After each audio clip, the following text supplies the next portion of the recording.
जय श्री राम। मैं पंडित श्री यशपाल जी महाराज आज आमला नवमी पर चर्चा कर रहा हूं आप लोगों से। आमला नवमी यानी कार्तिक शुक्ल पक्ष की नवमी को कुष्मांड नवमी भी कहा गया है। इसको अक्षय नवमी कहा जाता है, आमला नवमी कहा जाता है। आमला नवमी का बहुत बड़ा महत्व है। आमला नवमी के दिन सुबह आप पानी में आमला डाल करके नहाएं, आमले का सेवन करें, आप आमला खाएं। आमला नवमी के दिन आमले का दान करें, आमले के पेड़ की 108 परिक्रमा लगाएं आप, तो इससे बहुत अच्छा लाभ मिलता है। यानी एक तो शरीर के रोग समाप्त होते हैं, एक सोचे हुए कार्य आपके पूरे होते हैं, क्योंकि आमला भगवान विष्णु को बहुत प्रिय है, शालिग्राम भगवान को बहुत प्रिय है आमला। और आमला नवमी की कथा आती है, छोटी सी कथा मैं आप लोगों को सुनाता हूँ। एक आमलिया राजा थे, वो प्रतिदिन 2 मन आमला दान किया करते थे, उसके बाद ही वो कुछ खाते थे। वर्षों तक ऐसा चलता रहा, धन धान्य से परिपूर्ण रहे वो, उनके यहाँ कोई कमी नहीं रही, पूरी प्रजा भी सुखी रहती, वो खुद भी सुखी रहते। फिर बेटा बड़ा हो गया, बेटी की शादी हो गई।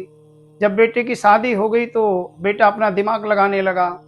बेटे ने कहा कि पिताजी आप रोज रोज ये 2 मन आमला दान करते हो, इस तरह से तो हम बर्बाद हो जाएंगे, हम गरीब हो जाएंगे, सारा धन हमारा लुट जाएगा ऐसे ही।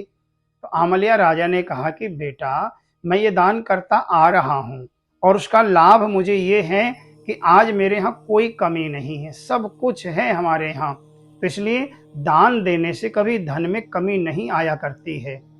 लेकिन बेटे को कौन समझाए। कई बारी क्या होता है, बच्चे जब बड़े हो जाते हैं माता पिता को वो ऐसे ही समझने लग जाते हैं कि ये तो मूर्ख हैं। वही यहाँ पे हुआ। बेटे ने आमलिया राजा से कहा कि अब आप ये दान करना बंद कर दो। आमलिया राजा ने कहा ठीक है, मैं दान देना बंद कर दूंगा, मैं तेरे यहाँ रहूंगा ही नहीं। और सारा राजपाट अपने बेटे को दे करके आमलिया राजा अपनी पत्नी को लेकर के और महलों का सुख त्याग करके चल पड़े जंगल की ओर। एक जंगल में गए, दोनों पति पत्नी हारे थके हुए थे, एक वृक्ष के नीचे ही भूखे प्यासे वो बैठ गए और नींद आ गई उनको।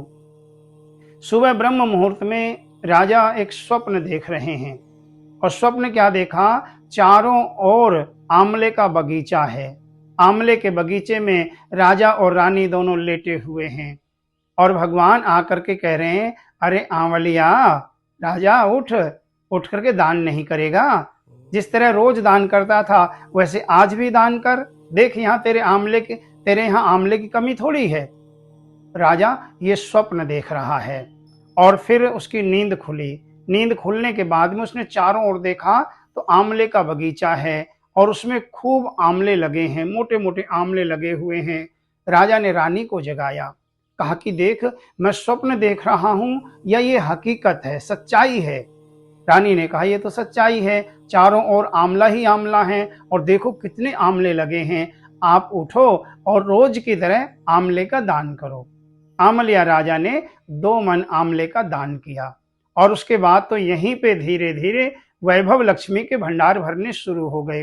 धीरे धीरे बहुत अच्छा महल राजा का वहीं पे बन गया, लोगों का आना जाना शुरू हो गया, नौकर चाकरों के जो है ना वहाँ पे अंबार लग गए। देखते ही देखते दुनिया दूर दूर से आने लगी आमलिया राजा के यहाँ, दान लेने के लिए भी और अपनी मनोकामनाएं पूरी करने के लिए भी। उधर आमलिया राजा का जो बेटा था उसके यहाँ कोढ़ लग गया, घर में अकाल पड़ गया, सबको संपत्ति नष्ट हो गई और एक एक पैसे को तरसने लगे। अब इसकी पत्नी ने कहा कि हमने माता पिता का अनादर करके, उनका तिरस्कार करके घर से निकाल दिया था, शायद इसीलिए हमारे इतने बुरे दिन आ गए हैं, हमें किसी भी तरह अपने माता पिता को खोजना चाहिए। ऐसा मन में दोनों ने सोचा और उसके बाद में ये घर से निकल पड़े। बहुत परेशान हैं, बहुत दुखी हैं। रास्ते में एक व्यक्ति मिला और इसने कहा कि भैया इतने दुखी हो तुम लोग, पास में ही एक आमलिया राजा है, वहां चले जाओ, वहां पे जो भी जाता है उसकी परेशानियां दूर हो जाती है। अब ये दोनों वहां पे पहुंचे। रानी ने दूर से ही अपने बेटे को देखा और पहचान गई और बहू को देखते ही राजा के पास आके बोली कि मैंने अपने बेटे को और बहू को देखा है, बहुत दुखी हैं उनकी हालत अच्छी नहीं दिख रही है और मैं सोच रही हूँ उनको यहाँ पे काम पे रख लेते हैं। राजा ने कहा, रे पगली, हरा भरा घर था हमारा, कोई कमी नहीं थी, एक एक करके हमने जोड़ा था सब कुछ, और एक पल में उन्होंने घर से धक्का दे दिया था और आज फिर उनके बारे में सोच रही है। लेकिन वही कहते हैं ना, कुपुत्रो जायेता क्वचिदपि कुमाता न भवति। पुत्र कुपुत्र होते देखे गए हैं, लेकिन माँ माँ होती हैं, वो कभी कुमाता नहीं होती। माँ के अंदर प्रेम उमड़ रहा था तो माँ ने कहा, नहीं, कुछ भी हो जाए मैं अपने बच्चों को दुखी नहीं देख सकती, मैं उनको रखूंगी। राजा ने भी कहा, चल ठीक है, रख ले। अब रानी ने अपने किसी नौकर को भेज करके और उनको कहा कि काम पे रहना तो हमारे यहाँ काम पे रह जाओ। बेटे को और बहू को काम पे वहां पे रख लिया। एक दिन राजा की रानी ने उस बहू से कहा कि बेटी, मैं स्नान करना चाहती हूँ, मुझे स्नान करा दे। अब वो स्नान कराने लगी। स्नान कराते कराते उसने क्या किया, जब बाल धो रही थी तो रोना शुरू कर दिया और उसके गर्म आंसू रानी की पीठ के ऊपर पड़े। तो रानी ने पूछा, रे बेटी, क्या हुआ, क्यों रो रही है? बोली, कुछ नहीं, ऐसे ही। फिर रानी ने कहा, नहीं, बताना क्या बात है, क्यों रोई? बोली कि जैसे आपकी पीठ पे तिल है ना, ऐसा तिल मेरी सास की पीठ पे भी था और हमने उनको घर से निकाल दिया। हमने अपने ससुर को और अपनी सास को घर से निकाल दिया। आज बहुत पछतावा हो रहा है, न जाने वो कहाँ होंगे, कैसे होंगे, किस हालत में होंगे। रानी घूम गई पीछे की ओर और उसको छाती से लगा लिया। कहा, रे बेटी, मैं ही तेरी सास हूँ। और जैसे उसने अपनी सास को देखा, पैरों में गिर गई।